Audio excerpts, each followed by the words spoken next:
The army used sexual violence as a weapon of war.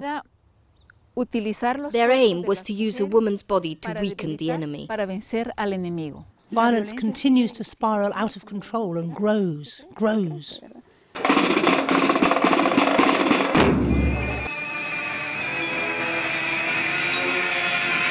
Guatemala, Central America. It's Easter. The Europeans brought their religion to the descendants of the Mayans in the 16th century. Nearly 3/4 of the population are Native Americans. But to the present day, they have been largely excluded from power. Between 1960 and 1996, a civil war between right-wing military governments and left-wing insurgents left over 240,000 dead and disappeared. And those statistics don't reveal what a recent UN commission has shown was a systematic program of sexual violence directed against the native population.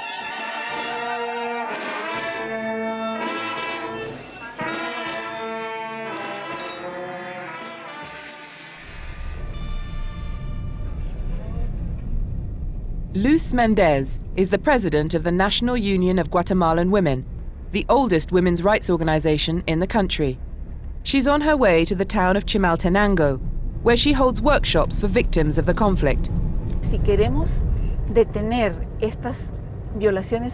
If we want to stop the violation of human rights going on now and prevent it in the future, we have to confront the past. Mendez is from an urban, middle-class background. She explains why she backed the insurgents in the 1970s. I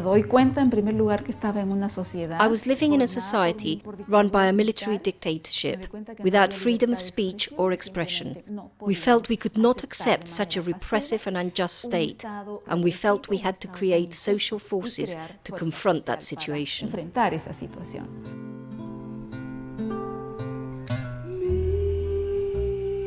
In 1999, a historical clarification commission set up by the UN reported that mass rape was a tactic sanctioned by the Guatemalan military. 83% of the victims were indigenous women. The army used sexual violence as a weapon of war. Their aim was to use a woman's body to weaken the enemy. Culturally, women have been considered the property of men. So if you attack your enemy's property, you weaken him. And then you have the factor of racism. The officers leading the counterinsurgency campaign were of mixed blood. So beyond their aim to prevent social change, they were racists and they thought of indigenous people as second-class citizens. The conflict ended in a peace agreement brokered by the UN in 1996. Luz Mendez sat at the negotiating table as part of the guerrilla team. She was the only woman involved in the peace process, on either side. I realized that my own team did not treat me as an equal. That was annoying. It infuriated me. And neither did the government, or even the United Nations team. And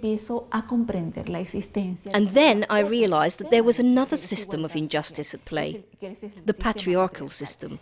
It was my job to explain to them that peace also had to do with putting a stop to violence against women, with opening up spaces for the participation of women in decision-making processes.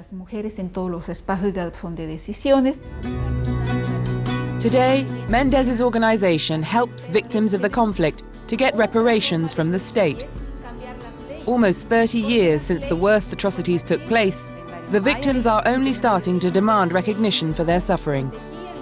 Her biggest challenge is to get them to speak openly. One woman in the workshop, a mother of 4 from a remote rural area, was willing to describe what happened to her, but did not want to be identified.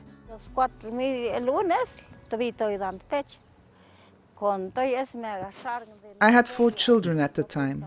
I was still breastfeeding the youngest. They didn't care. The soldiers grabbed my neck, threw me on the ground with my baby, and raped me. My baby died, and I had to bury him in the forest. There was nothing else I could do. I could not speak of what happened to me. I just shut it out. Now I can speak. I have learned that I have rights as a woman, that my body is my own. I have learned many things and I feel better. For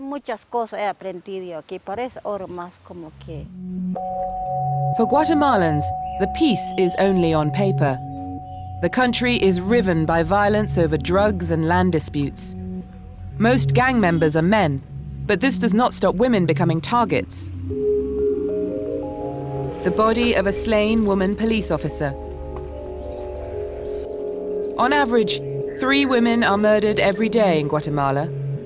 The government estimates there are around 10,000 rapes every year, but it's only a vague estimate, as many victims are reluctant to go to the police. 97% of all crimes remain unpunished, says the International Commission Against Impunity in Guatemala.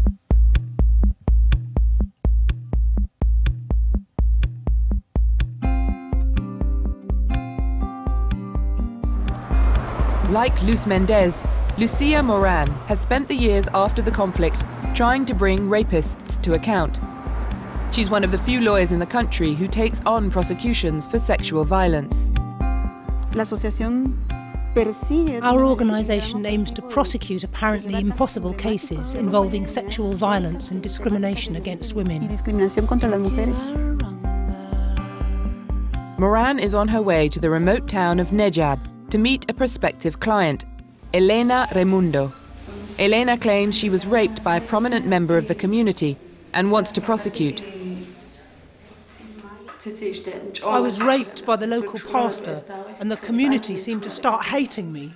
A group of men and women tried to kill me.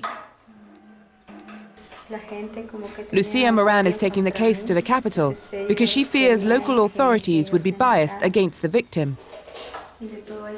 El caso de Elena es emblemático para nosotras.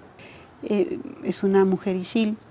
Eleanor is an emblematic case, an indigenous Ixil woman living in a remote rural area.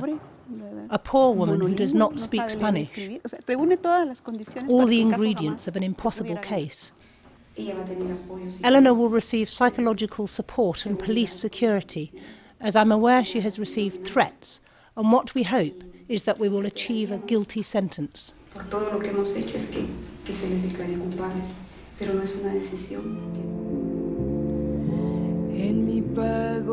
film festival showing documentaries about the war. Documentaries that had been banned for years. One of the guest speakers is Maria Maquin. She was 12 years old when she witnessed the shooting of her grandmother, Rosa. The shooting took place during one of the worst army-led massacres of the war, in Panthos, western Guatemala, in 1978. Many survivors witnessed the crime. The government at the time orders massacres to be carried out by the military. They definitely wanted to target us women because they wanted to break our social networks, our family bonds and our strength, and they achieved it because our communities were torn apart. Present-day Panthos, and there is still conflict over land. In this case, the army and police are setting fire to smallholders' huts at the request of large landowners who claim they are squatters on their land. Already a leader of the community has been killed in the clashes. Maria Maquin now leads the protest against the resurgence in what she says is land grabbing from the native peoples. It was as if I had traveled back in time 30 years when I saw what happened 2 weeks ago in the community of Polo Chic.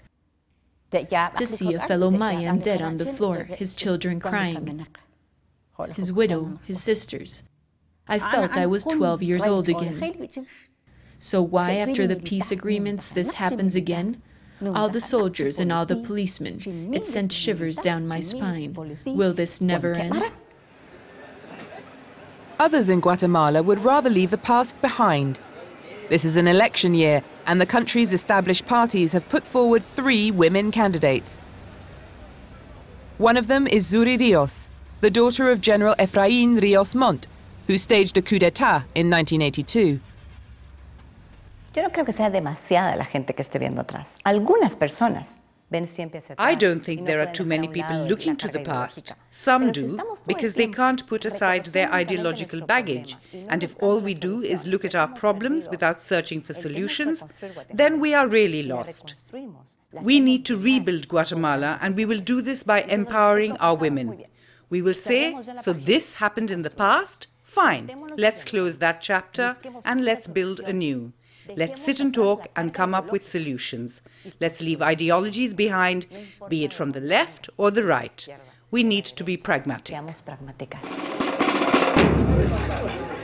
Despite the work of Luz Mendez, Lucia Moran and Maria Maquin, there are no signs that violence against women is abating. Lo que hemos perdido, creo, es humanidad. We're losing our humanity. Historically, people have progressed to give us a set of rights, to make us feel like free human beings. But violence continues to spiral out of control and grows and grows. The whole point of the state is basically to protect its people, to generate well-being, to protect, and up until now it hasn't been able to do so. We could reach such a level of degradation in our society, we can lose the very possibility of leading lives with a minimum of dignity, so the risks are very high. As we witness the worsening social situation, then we have to face the possibility of total chaos, and that is what we have to fight against.